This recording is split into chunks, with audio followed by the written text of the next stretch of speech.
Hi good day traders. इस video में मैं आपको बताऊंगा कि आप प्राइस चार्ट्स में किस तरह ब्रेकआउट अपॉर्चुनिटी तलाश कर सकते हैं। उसका पूरा प्रोसेस क्या होता है, उनमें किन किन बातों का ख्याल रखना चाहिए।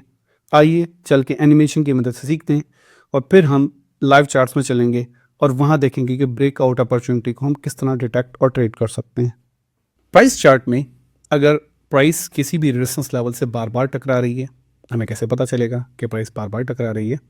कि प्राइस इक्वल हाइज यानी बराबर बराबर हाइज बनाना शुरू कर देगी और लोज ऊपर बनना शुरू हो जाएंगे, जिनको हम कहते हैं हायर लोज। अगर प्राइस इस तरह बिहेव कर रही है तो ये एक असेंडिंग ट्रायंगल बनाएगी, जो कि एक बहुत ही पावरफुल पैटर्न होता है। इसके बाद प्राइस रिट्रेस करती है। अगर आप वॉल्यूम यूज़ कर रहे हैं तो लो वॉल्यूम रिट्रेसमेंट एक बहुत ही अच्छी अपॉर्चुनिटी होती है। उसके बाद हम किसी वैलिड कैंडलस्टिक पैटर्न को देखेंगे और अगर वैलिड कैंडलस्टिक पैटर्न आता है तो हम उसके ऊपर पेंडिंग बाय ऑर्डर और उसके नीचे स्टॉप लॉस लगाएंगे। लेकिन यहाँ पे याद रहे कि ब्रेकआउट फेल भी हो जाता है। इसके फेल होने के दो रीज़न होते हैं।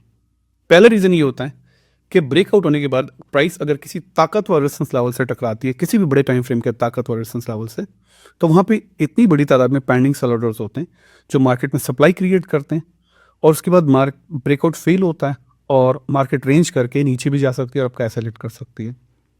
दूसरा रीज़न, इसी जगह पे अगर कोई नेगेटिव न्यूज़ आ जाती है, उससे भी मार्केट में सप्लाई बहुत ज़्यादा बढ़ जाती है और प्राइस इसी तरह बिहेव कर सकती है।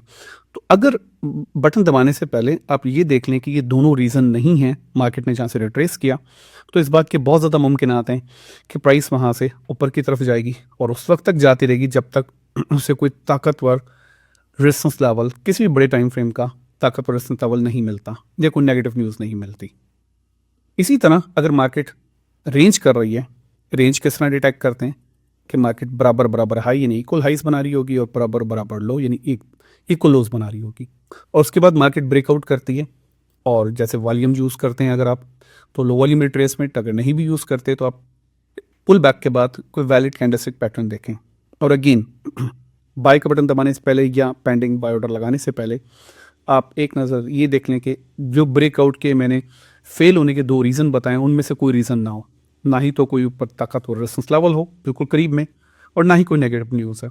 अगर ये दोनों नहीं होंगी तो प्राइस अगेन वहाँ से अपसाइड की तरफ जाएगी और उस तक जाती रहेगी जब तक इसे किसी बड़े टाइम फ्रेम का रेजिस्टेंस लेवल नहीं मिल जाता या कोई नेगेटिव न्यूज़ नहीं आती।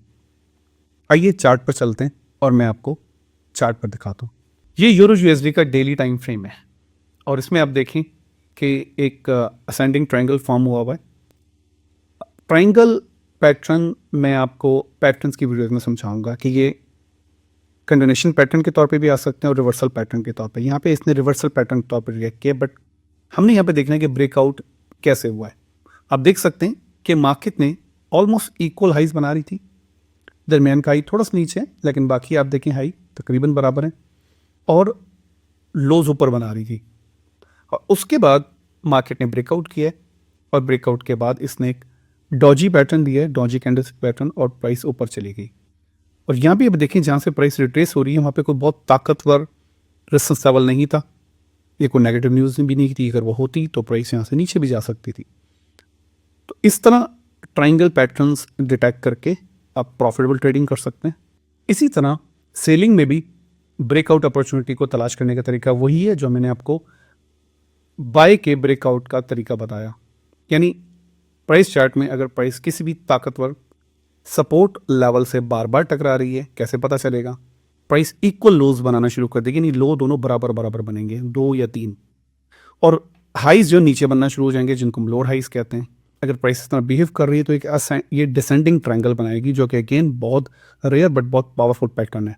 तो अगर ऐसा होता है तो पुल बैक के बाद हम किसी वैलिड कैंडलस्टिक पैटर्न को देखेंगे।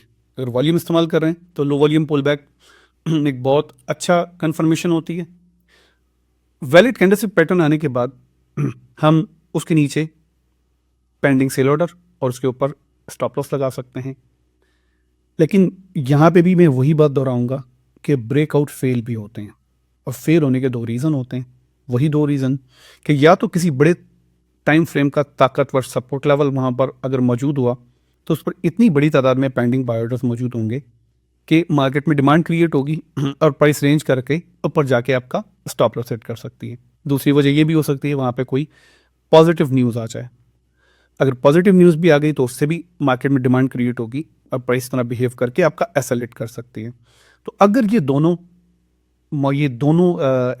पॉइंट्स नहीं है वहाँ पर, तो हम क्या करेंगे, हम फिर ट्रेड लेंगे और प्राइस उस वक्त तक नीचे जाती रहेगी जब तक उसे किसी बड़े टाइम फ्रेम के ताकतवर सपोर्ट लेवल नहीं मिलता या कोई पॉजिटिव न्यूज़ नहीं मिलती।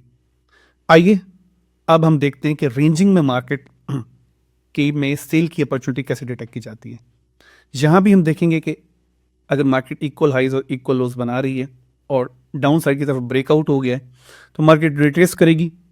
अगर वॉल्यूम इस्तेमाल करें तो लो वॉल्यूम पुल बैक देखेंगे और फिर उसके बाद किसी भी वैलिड कैंडलस्टिक पैटर्न के ऊपर हम नीचे पेंडिंग सेल ऑर्डर और ऊपर एसएल लगा के हम इंतज़ार कर सकते हैं कि मार्केट हमारा ऑर्डर ले और प्रॉफिट में जाए। लेकिन याद रहे ब्रेकआउट यहाँ भी फेल हो सकता है। वही दो रीज़न कि किसी भी बड़े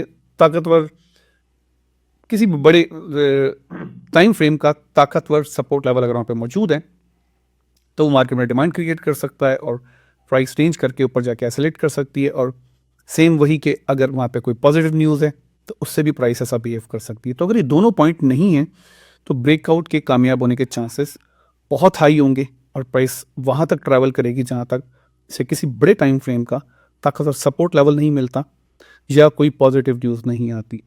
तो आइए चलते हैं और लाइव चार्ट्स में देखते हैं कुछ एग्जांपल्स। ये यूएसडी का डेली टाइम फ्रेम है और हम देख सकते हैं कि प्राइस डाउन ट्रेंड में थी, यानी लोअर हाइज लोअर लोज बना रही थी, लेकिन जैसे ही कि एक सपोर्ट लेवल पर पहुंची तो हाई से लो बन रहे थे लेकिन इसने दो इक्वल लोज बना दिए। इससे हम कह सकते हैं यहाँ पे एक डिसेंडिंग ट्रायंगल का पैटर्न फॉर्म हुआ। प्राइस ने ब्रेकआउट किया और ब्रेकआउट करने के बाद रिट्रेस करके उस जगह को रीटेस्ट किया और कैंडलस्टिक पैटर्न दिया। यहाँ पे इनसाइड कैंडलस्टिक पैटर्न बना। उसके बाद आप उसको अगली कैंडल्स को इंगल्फिंग भी कह सकते हैं, थोड़ा सा गैप भी मौजूद है। तो 2 या 3 तरह के पैटर्न बने जो कि वैलिड सिग्नल था। अगेन जहाँ से प्राइस ने रिट्रेस करना शुरू किया है उस जगह पे कोई पॉजिटिव न्यूज़ नहीं थी और कोई ताकतवर सपोर्ट लेवल नहीं था। इसी वजह से प्राइस रिटेस्ट करके और नीचे जाती रही। उम्मीद है ये वीडियो आपको पसंद आई होगी। इसी तरह की मज़ीद मालूमाती वीडियोस देखने के लिए एक्सएम का यूट्यूब चैनल सब्सक्राइब करें।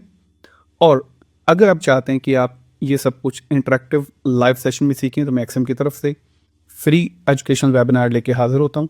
इसकी तफसीलात आपको कस्टमर सर्विस के लाइव चैट से मिल जाएंगी। मिलते हैं अगली वीडियो में।